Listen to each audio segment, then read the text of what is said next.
Las sombrías aventuras de Billy y Mandy ha sido una popular serie animada de Cartoon Network transmitida desde 2001 y por su éxito ha continuado teniendo una gran fama hasta nuestros días, sufriendo algunos cambios de directores como cualquier otro programa.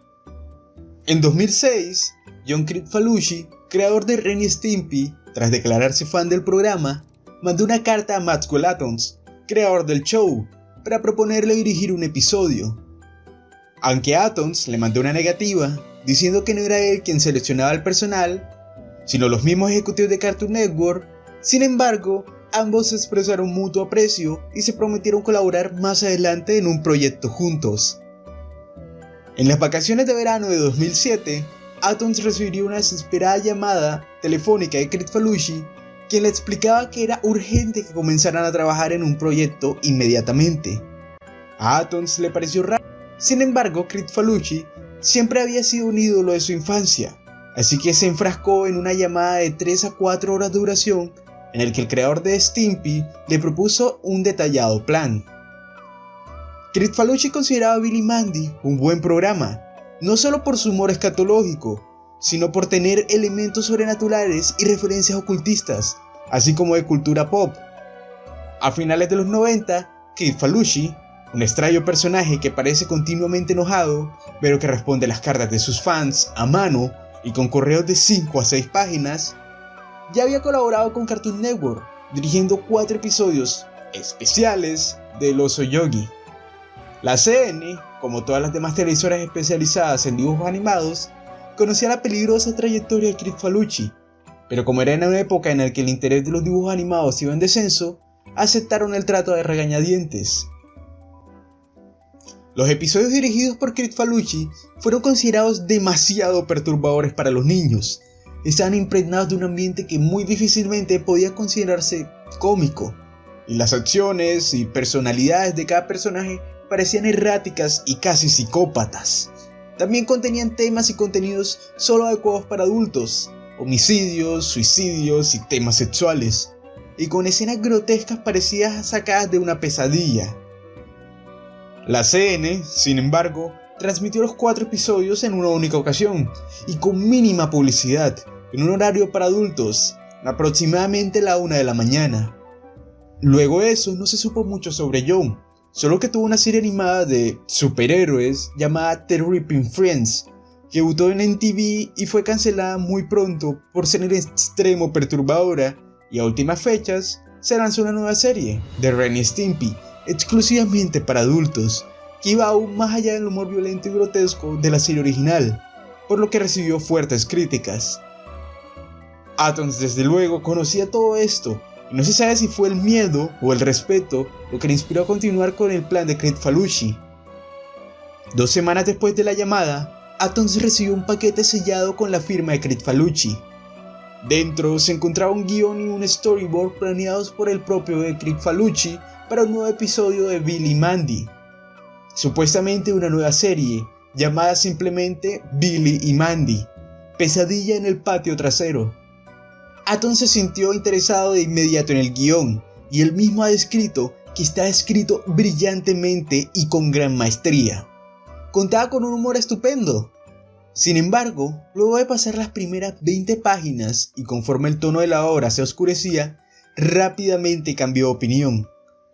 La historia era demasiado deprimente, incluyendo escenas hábil y detalladamente descritas que en opinión de Atoms parecían sacadas del mismísimo infierno. Asustado, dejó de leer el guión y en cuanto colocó el paquete fuera de la recámara, el teléfono sonó. Nuevamente era una llamada de John, quien le explicaba que el plan debía continuar, y preguntó si había acabado de leer el guión.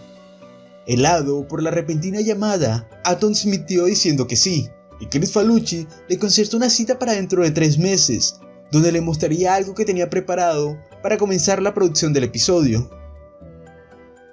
El plan de Kricfalusi era el siguiente: producir las imágenes ilegalmente y a escondidas de los ejecutivos de Cartoon Network. Para esto, había ambientado una oficina en su compañía, Spunko, y asignaba a un jefe de producción que serviría como director del episodio. Addams visitó las oficinas en el tiempo acordado y le pareció todo el escenario bastante normal, aunque a su decir, los dibujantes lucían indiferentes o normales pese al extraño episodio que tenían encomendados a producir. Kricfalusi en toda ocasión no le quitó la mano encima a Addams, preguntándole de forma siniestra y casi seductora si le gustaba lo que veía. Nuevamente, lleno de miedo, Addams asintió a todo, temeroso de faltarle el respeto a su colega caricaturista. Según Addams, su supervisión del episodio duró interminables 30 minutos, en que revisó uno a uno los sketches extendidos que contenían escenas que parecían sacadas de una película snuff. Escuchó con sus propios oídos el infartante soundtrack que Kricfalusi mismo había preparado y en una cabina negra revisó en las computadoras los primeros props de animación coloreada, que parecían horrorosamente vivos e insanamente macabros. El propio Addams, hasta la fecha, se pregunta cómo Kricfalusi asignó un presupuesto colosal a una animación que nunca iba a salir al público. Luego de su visita a Spunko, Maxwell decidió retirarse del show y sufrió de insomnio durante aproximadamente 3 meses luego de esta. En sus pesadillas, veía repetirse las animaciones infinitamente y había desarrollado una paranoia a recibir una llamada nueva de Kricfalusi, por lo que desconectó todos los teléfonos de su casa y pasaba al aire libre tanto tiempo como le era posible. Con la voz temblando, declaraba que no podía creer que una mente humana se hubiera esforzado tanto para producir una pieza tan satánicamente macabra como para desajustarle los tornillos a cualquiera. Actualmente evita hablar del tema y en las convenciones a las que acude, siempre que alguien comienza a hacer referencia al tema, ordena a sus guardaespaldas que echen al fan de la sala y rápidamente pasa a otra pregunta. Ha desarrollado incluso una fobia a su propio show y clama que jamás volverá a escribir un episodio para Billy y Mandy. El programa sería cancelado ese mismo año por motivos de fuerza mayor. Por medio de sus redes, Kricfalusi anunció a principios de 2009 que tenía preparado algo para sus fans, un secreto oscuro que estaba listo y cocinado en su website, con lo que dio a entender que el episodio finalmente había concluido producción. Se dice que el capítulo estaba escondido en la dirección oculta en el sitio web de Spunko para evitar que sea encontrado por los ejecutivos de Cartoon Network y evitar así una demanda. En tal página se dice se encuentra el logotipo del show en letras rojas y en un fondo negro, con 2 enlaces en color amarillo brillante. Ordene ahora y vea el episodio. El primer enlace proporciona instrucciones específicas sobre cómo adquirir el episodio grabado para DVD. Para esto, es necesario acudir a las cercanías de la sede de Spunko y preguntar por cierto negocio fantasma, donde el disco, que es un simple disco virgen grabado, se vende a $0.50 canadiense. Cuando das clic en Vea el episodio, se abre una animación que no cuenta con marcador de tiempo. Al principio, es muy similar a un episodio cualquiera de Billy y Mandy, y cuenta con una opening tag con el nombre del episodio, I Buried Billy, que por su traducción, Yo enterré a Billy, y a Billy y Mandy y Puro Hueso caminando sobre una calle, con una escena que parodia la portada del disco Abbey Road de los Beatles. La calidad del dibujo es muy buena y prácticamente idéntica a la del show de televisión, pero por alguna razón la animación corre más lenta de lo normal, lo que proporciona al televidente una extraña sensación. La acción comienza en el pórtico de Billy, donde Puro Hueso, Mandy y Billy discuten sobre el inicio de clases. Las voces de los personajes no son las de los actores originales. En vez de esto, al parecer, se encuentran doblados por el mismo John Kricfalusi y una mujer no identificada. Los diálogos en efecto son graciosos, pero las expresiones de los personajes y el tono en que dicen las cosas transmiten exactamente lo contrario. Los acentos son demenciales y los personajes hablan como enloquecidos, lo que aunado al ritmo lento en que transcurre la acción, asusta bastante desde los primeros segundos. Luego de eso, 4 figuras cabezonas, que parecen caricaturas de los Beatles, aparecen cruzando la barda del patio. Estos personajes hablan animadamente, saludando a los televidentes y caminando de forma similar al Keep on Trucking, mientras una alegre tonada, que recuerdan a Yellow Submarine, suena de fondo. Los personajes entran al porche y besan la mano de Puro Hueso, como mostrando la admiración. Billy y Mandy preguntan algo, A partir de ese momento, nuestro informante tenía tan crispados los nervios que vio apagar el sonido, y en ese instante, el Beatle parecido a Paul McCartney se arranca la piel y queda desollado vivo. En una toma quieta, similar a la de Ren y Stimpy, pero grotesca y detalladamente animada. El personaje chisporrotea sangre y los ojos saltones y desorbitados parecen gotear pus, mientras en el fondo parpadea una pantalla roja insoportable. Ahora Puro Hueso tiene una sonrisa completamente macabra. Él y los demás Beatles rodean a Billy y Mandy, quienes lucen preocupados. Un círculo de fuego surge alrededor y Puro Hueso toma a Billy de forma violenta. Este parece llorar de terror, y entonces Puro Hueso lo desnuda con su voz y comienza a sodomizarlo con el arma, de una forma totalmente realista, mientras maldice de forma exagerada, mezclando la forma extraña del humor negro con escenas simplemente macabras. La escena duró mucho más de lo soportable, con varios acercamientos violentos en varias tomas. Mandy parecía dispuesta a pelear, pero los Beatles dicen algo y el escenario comienza a girar y a convertirse en un escenario mucho más oscuro.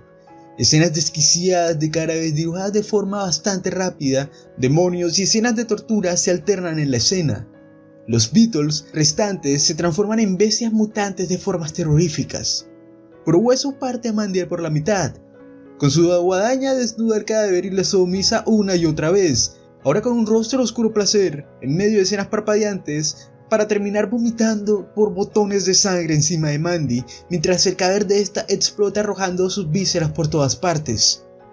La persona que asegura vio el video no puede contar mucho más después de eso, pues asegura que se encontraba demasiado alarmado y no recordaba qué hizo para distraerse, o si simplemente cerró los ojos, pero asegura que hay cosas que no quiere recordar del video. Pero parece que luego de eso comienza una especie de escena de aventura, con Billy y Mandy vivos de nuevo, aunque todavía desmembrados y seriamente lesionados, enfrentando alguna cosa en el inframundo, incluyendo escenas de distintos demonios, muy originalmente diseñados, efectuando varias acciones maniáticamente animadas. La escena corta al negro durante unos 5 segundos y gradualmente se comienza a encender la luz. El ángulo es de una cámara, estilo intro de James Bond, con manchas digitales cubiertas de sangre que empiezan a enfocar a Puro Hueso y los Beatles restantes en impresiones quietas y muy escalofriantes, posando de una forma muy similar a la portada del single Yesterday and Today, pero adornado con los restos de los cadáveres de Billy, Mandy y el personaje que parecía Paul, con un paisaje infernal de fondo. Las expresiones de esta escena son tremendamente perturbadoras, con Puro Hueso y los Beatles imitando las sonrisas aparecidas en el álbum original, pero exageradas al límite de lo grotesco e inquietante. La escena permanece así durante 1 minuto y vuelve a cortar. La escena comienza haciendo un picado sobre el centro de la ciudad. 2 personajes indeterminados, pero que por sus rasgos parecen ser caricaturas de 2 personas reales, tomando una malteada en un café, y los últimos 3 o 4 minutos del video son tremendamente diferentes al resto del episodio, tratándose de una serie normal, sin ninguna clase de elemento horroroso. La escena es bastante lenta, pero corre a la velocidad normal, y consiste simplemente en 2 personas hablando y hablando con reacciones varias, tranquilidad, argumentos y preguntas sanamente cómicas. El televidente volvió a subir el volumen, pero no alcanzó a escuchar gran cosa. Al parecer los personajes discuten sobre las caricaturas y hablan citando varias frases de canciones de los Beatles. La frase final del episodio termina con uno de los personajes diciendo "When Reapers come to town", cuando la muerte viene a la ciudad. Entonces la imagen se cierra con un círculo negro, típico de las caricaturas viejas, y aparece la palabra "fin", junto a una caricatura súper deformada de Paul despellejado, todavía muy perturbadora, vestido de un ángel sollozando y murmurando algunas cosas. El programa termina y aparecen algunos créditos, dirigido por John Kricfalusi y Maxwell Atoms, entre otras cosas, finalizando como si de cualquier show se tratara. Finalmente aparece una pantalla roja de advertencia que dice "Televidente, el cartoon que acaba de ver ha sido producido contraveniendo las leyes de derechos de autor. Su transmisión o posesión está penada por las leyes de Canadá y Estados Unidos". Luego, un pantallazo de aproximadamente 2 segundos de duración con el logo de Spunko y un lema que dice "Hell to spread the word". ayudó a que se expanda la palabra. En cuanto el video termina, el navegador de internet se cierra automáticamente, y cuando vuelves a abrir las pestañas, estas no se abren. Si revisas el historial e intentas abrir la página, te marcará un error.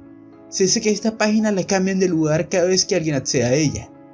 La página del video aparece con un marcador de visitante, que para el momento era el número 2, y que contiene varios malware capaces de arruinar la seguridad de tu computadora. Pero también hay quien dice que puede aparecer al azar mientras revisas cualquier parte del sitio web de Spunko. Maxwell Atom teme cualquier llamada de Cryptfalucci, y este se ha mudado de casa y cambiado de número telefónico más de una ocasión, pues asegura que el creador de Ren y Stimpy no tenía proyectado un capítulo de Billy y Mandy Pesadilla en el parque trasero, sino 6 de ellos. Muchísimas gracias por ver este video. Si te gustó, te invito a darle like y suscribirte. Te ha hablado Bishop y te deseo un feliz día, tarde o noche.